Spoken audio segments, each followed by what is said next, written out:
The following clip is presented to you by The Extreme Life of Matt Hardy, available every Friday wherever you get your podcasts and at extremehardy.com.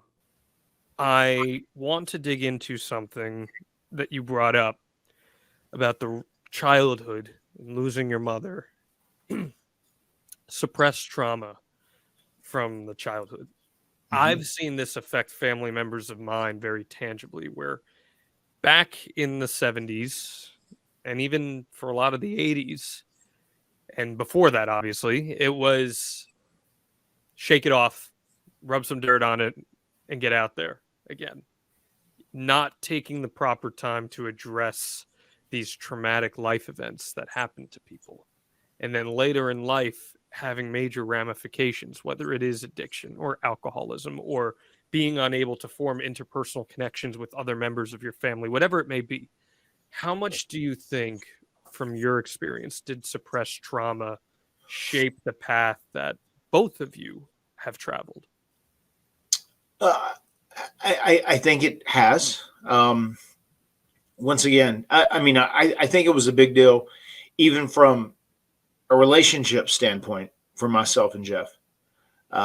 We didn't really understand women. Like we were there with our mother as a child, but we never lived with her like as teenagers. And were explained like women would like to be treated this way, and this is how you need to make someone feel. I think we were neglected of a lot of that. And as I said earlier, my dad was an emotional person, so we didn't get we didn't get a lot of emotional growth from him. And once again, that's not a slam on him. It's just the truth is the truth, and that's just who he was. He did the best that he could for us. I think with Jeff, there were just so many questions. There would be points in life where Jeff would just say, like, I think, my mom is my God. And he would have these, he lifted her up, like lifted her up on this pedestal. Yeah, I was going for even a bigger word, but lifted her up on this pedestal where she's the special being that's in his life that's still with him. And I still do believe that, but I still think a lot of that was just like the trauma of like not understanding why you lose a mom when you're so young. Yeah. Why do you not get to know her? How old was he when she passed? He was 9. Yeah, man, that's rough. And he like created her into this bigger thing that's just like with him spiritually in some ways. And I feel like that was almost like a defense mechanism to stop him from processing why she really passed away. And that's something he carried with him for years. You're like into, his 20s and 30s, that wasn't something that was just when he was a kid or a teenager, so I think that was, I think that had to be a huge issue, and then losing our dad was a big deal to him because, like, he says this all the time, like, his dad was his hero because his dad was there for him. And I'm sure it made him even more of his hero just because he was the guy that was like solely raising both him and I, and it's just it's such a tragic, hard process to swallow and understand and comprehend. And I think there's times where deep down in Jeff's subconscious, I feel like he didn't want to have to think about that. He didn't want to process why she was gone.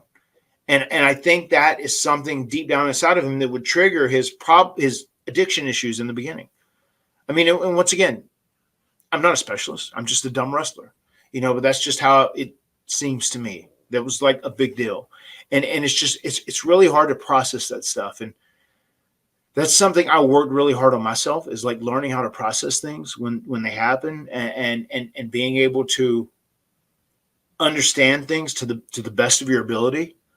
I just feel like the trauma of our mother dying, especially so tragically, and she was such a mess for the last few months of her life, was just something that was internally a major issue for Jeff that he never was able to properly work through. And I don't know. This is none of my business because I've never asked him if they delve super deep into that or what it is. And I'm sure those conversations will come down the road. But I mean that it's something I'm very curious of. It's something I'm positive that they discussed, knowing how treatment works. So I feel like there's just so much trauma he has from his childhood that like accentuated the addiction issues. Have you ever had those conversations with him? I have. How have. did those go? Excuse me, what'd you say? How did those go? I think he was open to it, but he was also kept it in like a closed, locked room with inside his soul, too. And I don't even just mean that from his perspective. I mean it from yours too, as well, because this is equally you addressing those things. Yeah, I mean, I do. I mean, I just when I think back about my mom, I just the only way I can look at it is that I'm grateful that I had the time that I had with her, and I wish she would have been there longer. And then I'm just like overwhelmingly happy that we had our dad for so long, that he was 89. And that's one thing I can't stress enough. If you have issues with your parents, you might fight, you might argue, you might not be on speaking terms again. Do what you can to try and make that right, because you only have one mom and one dad. And if you can try and make it work the best you can, it's so important, because when they're gone, you don't get any more. And that's something losing our mom really instilled in me. Make things work. Make those relationships work. If you can make them work, do everything you can to make them work.